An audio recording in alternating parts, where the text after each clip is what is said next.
Hey dear students, this is our first class जिसमें हम class 12th के first chapter को अच्छे से पढ़ेंगे। ठीक है, हम पढ़ेंगे इसमें इंट्रोडक्शन इस चैप्टर का। ठीक, इलेक्ट्रिक चार्जेस क्या होते हैं, बेसिक प्रॉपर्टीज ऑफ चार्ज क्या होती हैं, कूलॉम्स लॉ को पढ़ेंगे, electric field due to point charge, electric field lines को डिस्कस करेंगे, इलेक्ट्रिक डाइपोल क्या होते हैं उसको पढ़ेंगे, electric field due to dipole पढ़ेंगे, टॉर्क ऑन डाइपोल पढ़ेंगे, इलेक्ट्रिक फ्लक्स पढ़ेंगे। ठीक है, फिर उसके बाद सबसे इंपॉर्टेंट गाउस लॉ और इसके 3 एप्लीकेशंस पढ़ेंगे, जो क्या था एप्लीकेशन ऑफ गाउस लॉ के अंदर आते हैं infinite long charge, infinite plane sheet और इनफाइनाइट चार्ज स्फीयर। ठीक है, अभी हम क्या करेंगे इसमें कवर करेंगे। ठीक है, तो लेट्स स्टार्ट। चैप्टर में आगे बढ़ने से पहले एक बार जरा सोचो, अगर इलेक्ट्रिसिटी नहीं होती तो हमारी दुनिया कैसी होती। लेट्स इमेजिन करो क्या क्या होता, हमारी लाइफ कैसी होती, हमारी दुनिया कैसी होती अगर ये इलेक्ट्रिसिटी नहीं होती। करो इमेजिन, क्या क्या होता या फिर क्या नहीं होता। आप ये वीडियो नहीं देख पाते और हमारे पास जो लाइट्स हैं वो नहीं होती, फ़ोन नहीं होते, इंटरनेट नहीं होता, इतना डेवलपमेंट नहीं होता, इतनी मशीनरी नहीं होती।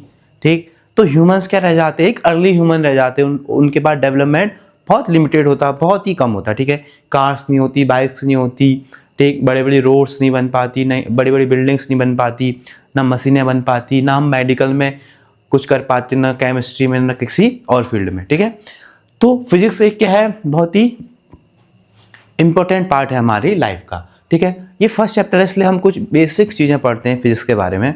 अब फिजिक्स क्या होती है, देखो, physics is the study of all physical phenomena. जो भी फिजिकल फिनोमिना हो रहे हैं हमारी दुनिया में उसकी स्टडी क्या कहलाती है, हमारी फिजिक्स कहलाती है। ठीक है, इतना। अब देखो, अब फिजिक्स पढ़ना है तो कुछ बेसिक चीज़ें हमें आनी चाहिए। जैसे फादर ऑफ फिजिक्स कौन थे, अगर आप फिजिक्स पढ़ रहे हो तो आपको पता होगा ना फादर ऑफ फिजिक्स।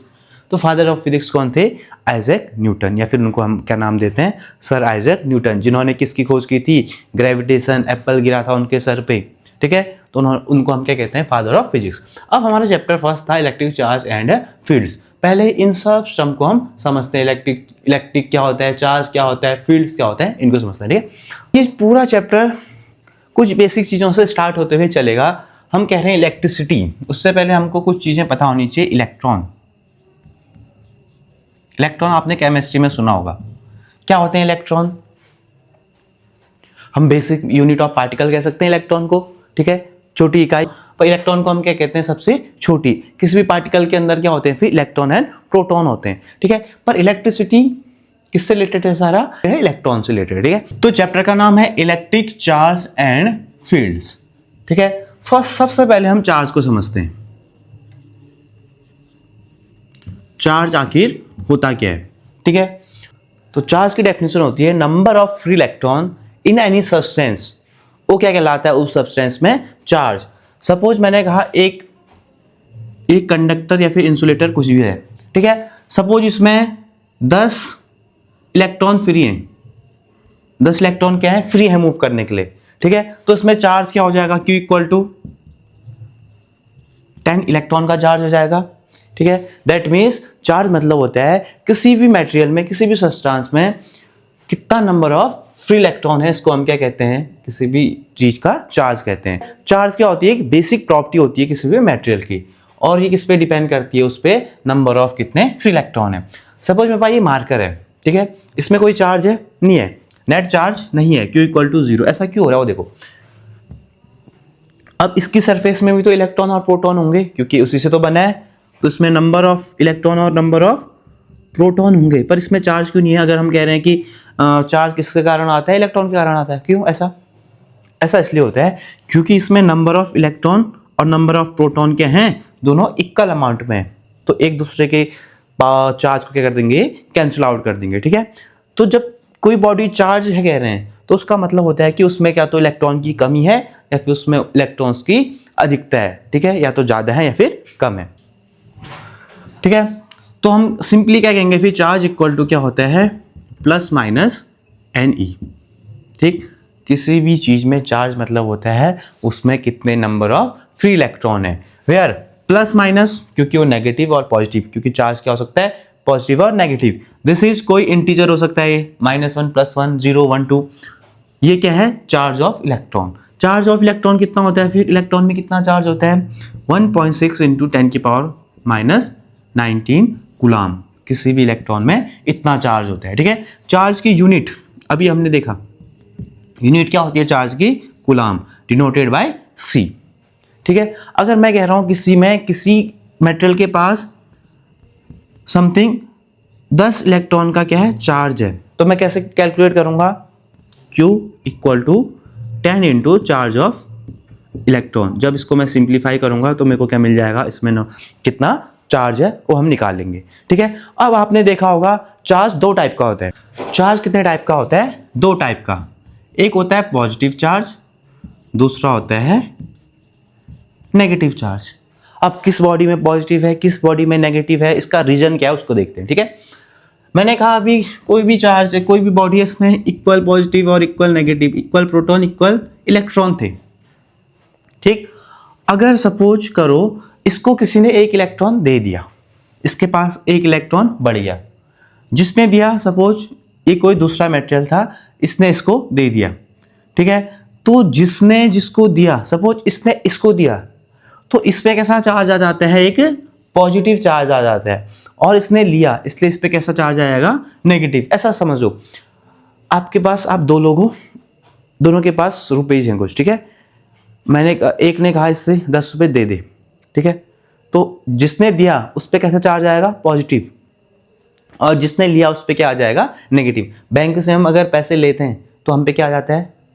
ऋण आ जाता है ना, मतलब हम पे नेगेटिव उस पे पॉजिटिव, ठीक है। फिर दूसरे तरीके से ये ए था, ये बी था, इसमें equal number of electron proton थे, balance charge, net charge 0, net charge 0। Suppose करो इसने एक इलेक्ट्रॉन दे दिया, इसने दे दिया, इसमें एक एक्सेस ऑफ इलेक्ट्रॉन हो गया। अब इसने एक इलेक्ट्रॉन दिया तो यहां इलेक्ट्रॉन क्या हो जाएगा? कम। तो ये पेयर तो एक दूसरे को कैंसिल आउट कर रहा है, एक pair plus minus cancel out, plus minus cancel out. तो इसमें बचा क्या फिर? पॉजिटिव चार्ज ना, उस पर कौन सा चार्ज आ गया? पॉजिटिव। इस वाले में देखो इसने कैंसिल आउट किया, इसने कैंसिल आउट किया, पर इसमें एक एक्स्ट्रा चार्ज आ गया, वो कैसा है? नेगेटिव। इसलिए इस पे कौन सा चार्ज आएगा? पॉजिटिव। इसलिए इस पे क्या आएगा? Negative charge. अब देखो हमने यहाँ पे देखा कि इलेक्ट्रॉन ही ट्रांसफर हुआ, ऐसा क्यों होता है? उसके पीछे का रीजन समझो। आपकी क्लास में दो बच्चे हैं, ठीक है, एक के पास 100 है, दूसरे के पास भी 100 है। आपने किसी से कहा 10 रुपये दे दे। अब दो टाइप के होंगे ना, एक होगा चल ले जा, इजीली दे देगा, दूसरा होगा उसको जीत कर लो, इसको मारो पीटो, फिर भी वो नहीं देगा, जीती टाइप का, ठीक है। तो ऐसे यहाँ भी कुछ होता है। इलेक्ट्रॉन क्या होता है? इजीली निकल जाता है और प्रोटॉन निकलता है। इसके पीछे का कारण ये भी होता है कि इनका मास, ठीक है, इलेक्ट्रॉन का मास ऑफ इलेक्ट्रॉन आप लोगों को पता है कितना होता है? This is 9.1 into 10⁻⁻31 kg। ये क्या होता है? हमारा इलेक्ट्रॉन का मास होता है। अब देखना प्रोटॉन का मास कितना होता है? प्रोटॉन का मास होता है 1.6 इंटू 10⁻⁻27 kg। अब इस मास में कुछ डिफरेंस लग रहा है आपको? इलेक्ट्रॉन का मास -30 kg है और ये -27 मीन्स 10 0 0 0 0 4 टाइम 0, 10,000 टाइम क्या है? ये भारी है। किससे? इलेक्ट्रॉन से, ठीक है। प्रोटॉन क्या है? 10,000 गुना भारी है। किससे? इलेक्ट्रॉन से। अब कोई चीज़ 10,000 गुना भारी है, ये 1 kg का है, ये 10,000 kg का है, तो किसको हम उठा पाएंगे, किसको हटा पाएंगे जल्दी? हल्के वाले को ना। इसलिए क्या होता है? इलेक्ट्रॉन तो क्या कर जाते हैं? सरफेस छोड़ देते हैं, मतलब मूव कर लेते हैं, पर प्रोटॉन को हम क्या नहीं कर सकते? निकाल नहीं सकते, ठीक है। चाहे हम कितनी हीट कर दें, सारे इलेक्ट्रॉन निकल जाएंगे, फिर प्रोटॉन हिलेगा भी नहीं। इसलिए हमेशा कौन ट्रांसफर होता है? हमेशा इलेक्ट्रॉन ट्रांसफर होता है। इलेक्ट्रॉन लिया that means negative charge, electron दिया दैट मीन्स पॉजिटिव चार्ज। इतना क्लियर है सबको? यहां तक तो हमने पढ़ा चार्ज कितने टाइप के होते हैं, 2 टाइप के होते हैं, ठीक है। अब देखो इसके अगला टॉपिक, जैसे हमने चार्ज पढ़ लिया उसके बाद आती है इलेक्ट्रिसिटी, ठीक है। देखो इलेक्ट्रिसिटी क्या होती है? इलेक्ट्रिसिटी की डेफिनेशन होती है rate of flow of charge. वो क्या कहलाता है? हमारा electricity. Rate of flow of charge मतलब मैथमेटिकली Q/T। जितना चार्ज जितने टाइम पे फ्लो होगा उसको हम क्या कहते हैं? इसको क्या कहते हैं हम? इलेक्ट्रिसिटी। इसकी यूनिट क्या होती है फिर? यूनिट इलेक्ट्रिक करंट की यूनिट क्या होती है? ये होती है एम्पियर, जिसको हम ए से डिनोट करते हैं। ठीक है इतना। अब हमने अभी अभी पढ़ा 12 फिजिक्स में हम 2 पार्ट पढ़ने वाले हैं इसी इलेक्ट्रॉन के। फर्स्ट हम पढ़ेंगे इलेक्ट्रोस्टैटिक्स और सेकेंड वन पढ़ेंगे इलेक्ट्रोडायनेमिक्स।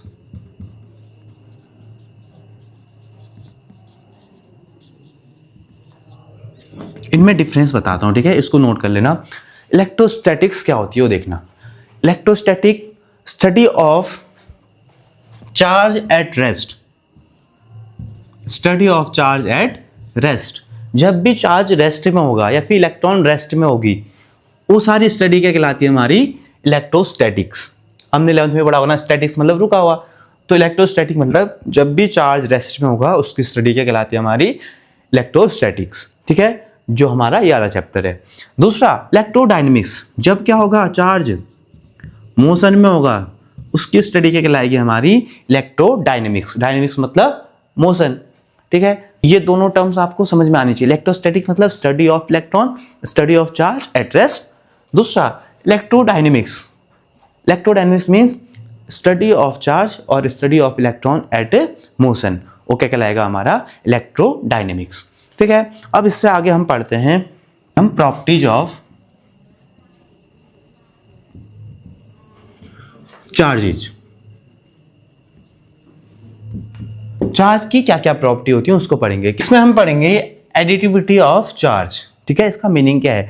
अब देखो मेरे पास एक सिस्टम है। ठीक है, सिस्टम है, यहाँ पे एक था, दूसरा यहाँ पे। इसमें सपोज 5 कूलम का चार्ज है, इसमें 3 कूलम का चार्ज है। नेट चार्ज बताओ इस सिस्टम का। 5 + 3 कितना हो गया? 8 कूलम हो गया। ठीक है, तो चार्ज होता है वो हमेशा किस फॉर्म में ऐड होता है? फिर एल्जेब्रिक फॉर्म में। सपोज मैंने इस सिस्टम का चार्ज कहा, यहाँ पे +2 कूलम था, यहाँ पे 10 कूलम था, यहाँ पे -13 कूलम था, यहाँ पे -2 कूलम था। तो नेट चार्ज क्या हो जाएगा सिस्टम का? +2 -2 -13 + 10, तो कितना बचा हमारे पास? -3 कूलम। दैट मीन्स चार्ज हमेशा कैसे ऐड होता है?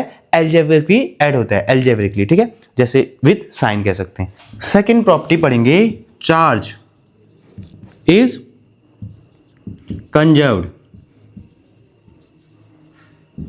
चार्ज हमेशा क्या रहता है? कंजर्व रहता है। मीन्स इसका अगर नेट चार्ज 10 कूलम था, इस सिस्टम का 5 कूलम था, ठीक है, इसने इसको 2 कूलम दे दिया, तो यहां से कितना होगा? माइनस। इसका नेट चार्ज पहले कितना था? 10 + 5 15 कूलम था। अब इसने 2 कूलम इसको दे दिया, तो इसमें कितना होगा? 8 कूलम। इसने 2 कूलम लिया तो कितना हो जाएगा? 7 कूलम। नेट चार्ज कितना हो गया? 7 कूलम। तो ये कहते हैं कि किसी भी क्लोज सिस्टम का नेट चार्ज हमेशा क्या रहता है? कंजर्व रहता है। इसको ना हम क्रिएट कर सकते हैं ना फिर डिस्ट्रॉय कर सकते हैं। अगर इसके बाद 10 रुपये थे, इसके बाद 10 रुपये थे, नेट कितने थे? 20 रुपये। इसने इसको 5 दे दिया, इसके बाद कितने बचे? 5, इसके बाद 15, तो फिर भी नेट कितना है? 20 रुपीज़ ना। तो ऐसे ही चार्ज किसी भी क्लोज सिस्टम का क्या रहता है? हमेशा कंजर्व रहता है। इसको हम ना क्रिएट कर सकते हैं ना डिस्ट्रॉय कर सकते हैं, हम बस इसको ट्रांसफर कर सकते हैं एक से दूसरे सिस्टम में। ठीक है, ये था दूसरा। थर्ड हम पढ़ेंगे क्वांटाइजेशन ऑफ चार्ज। इसको हमने स्टार्टिंग में भी डिस्कस किया था, क्वांटाइजेशन क्या होता है। ठीक है, जो चार्ज होता है ना वो हमेशा किस फॉर्म में ट्रांसफर हो सकता है? चार्ज ऑफ इलेक्ट्रॉन की फॉर्म में। सपोज मेरे पास 2 लोग थे, एक के पास 50 रुपीज़ थे, एक के पास 5 रुपये थे। ठीक है, पर कंडीशन क्या है कि इसके पास सारे 50 रुपीज़ एक एक के फॉर्म में है, 1 रुपीज़ के। ठीक है, और इसके पास भी 1 रुपीज़ के फॉर्म में। अगर मैंने इसको 10 रुपये देने हैं तो मैं क्या करूँगा? एक एक के सिक्के 10 सिक्के इसको दूंगा। अगर मैंने इससे 5 रुपये लेने हैं तो एक एक के 5 सिक्के तो लूंगा, ऐसा तो नहीं 10 का नोट लूंगा क्योंकि इसके पास है ही नहीं। ठीक है, तो सेम ऐसे यहाँ भी है। जो चार्ज है वो हमेशा किसकी फॉर्म में ट्रांसफर होता है? फिर इलेक्ट्रॉन की फॉर्म में। स्मॉलेस्ट क्वांटिटी क्या कह सकते हैं चार्ज की? 1 इलेक्ट्रॉन का चार्ज। ठीक है, तो according to quantization of charge, किसी भी बॉडी में जो चार्ज ट्रांसफर होगा हमेशा किसकी फॉर्म में होगा? Multiple of charge of 1 electron के। ठीक है, तो इसका एक मैथमेटिकल फॉर्म ये भी है, Q = + NE। ये चार्ज ऑफ इलेक्ट्रॉन, ये क्या हो गया? कोई इंटीजर हो गया, +- 1 2 3 4 5। ठीक है, तो हमेशा चार्ज क्या रहेगा? क्वांटाइज्ड रहेगा, ठीक है, टुकड़े की फॉर्म में। अब देखो सपोज मैंने किसी को चार्ज देना है तो मैं कितना दे सकता हूँ, क्या तो 1 इलेक्ट्रॉन चार्ज के बराबर, क्या तो 2, क्या तो 100, क्या तो 500 इलेक्ट्रॉन चार्ज के मल्टीपल के फॉर्म में। ऐसा पॉसिबल नहीं है कि मैं 1/2 इलेक्ट्रॉन का चार्ज ट्रांसफर कर सकूं।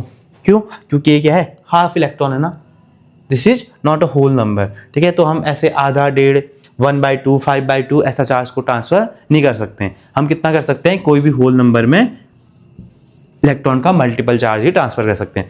एक नंबर का क्वेश्चन पूछ दिया आपसे, क्या 5/3 इलेक्ट्रॉन चार्ज ट्रांसफर करना पॉसिबल है? नहीं है ना। क्यों नहीं है? क्योंकि क्या है, ये होल नंबर ऑफ इलेक्ट्रॉन नहीं है, ये इंटीजर नहीं है, ये क्या एक क्या है, फ्रैक्शनल वैल्यू है। मीन्स मैं ऐसा नहीं कर सकता कि आधा इलेक्ट्रॉन दे दिया, 1.5 इलेक्ट्रॉन, 2 इलेक्ट्रॉन, 5/2, ठीक है, 5/2 इलेक्ट्रॉन दे दिए, ऐसा नहीं कर सकते। ये हमेशा क्या होगा, एक होल नंबर ही होगा, ठीक है। तो इसमें हमने 3 प्रॉपर्टी पढ़ी चार्ज की। फर्स्ट क्या पढ़ा था, एडिटिविटी ऑफ चार्ज, कि चार्ज कैसे ऐड होते हैं, ये कैसे होते थे, एल्जेब्रिक फॉर्म में, ठीक है, विद साइन, मीन्स प्लस है तो +2 कूलम, माइनस है तो -2 कूलम ही लगेगा, ठीक है। दूसरा हमने पढ़ा था conservation of charge, that means charge हमेशा क्या रहेगा, कंजर्व रहेगा, इसको ना हम बना सकते हैं ना डिस्ट्रॉय कर सकते हैं, can not be created neither be destroyed, ठीक है। थर्ड प्रॉपर्टी हमने क्या पढ़ी थी, charge is quantized, means charge को हम किस फॉर्म में ट्रांसफर कर पाएंगे, फिर एक सिंगल इलेक्ट्रॉन के चार्ज के मल्टीपल के फॉर्म में, ठीक है। हम हाफ, 2/3, 5/3 की फॉर्म में कभी ट्रांसफर नहीं कर पाएंगे, ठीक है। जितना इलेक्ट्रॉन का चार्ज है उसके ही मल्टीपल के फॉर्म में हम क्या कर पाएंगे, चार्ज को ट्रांसफर कर पाएंगे। स्मॉलेस्ट चार्ज जो हम ट्रांसफर कर सकते हो कितना होगा, फिर 1 इलेक्ट्रॉन चार्ज, जिसकी वैल्यू कितनी होती है, 1.6 × 10⁻⁹ कूलम, ठीक है।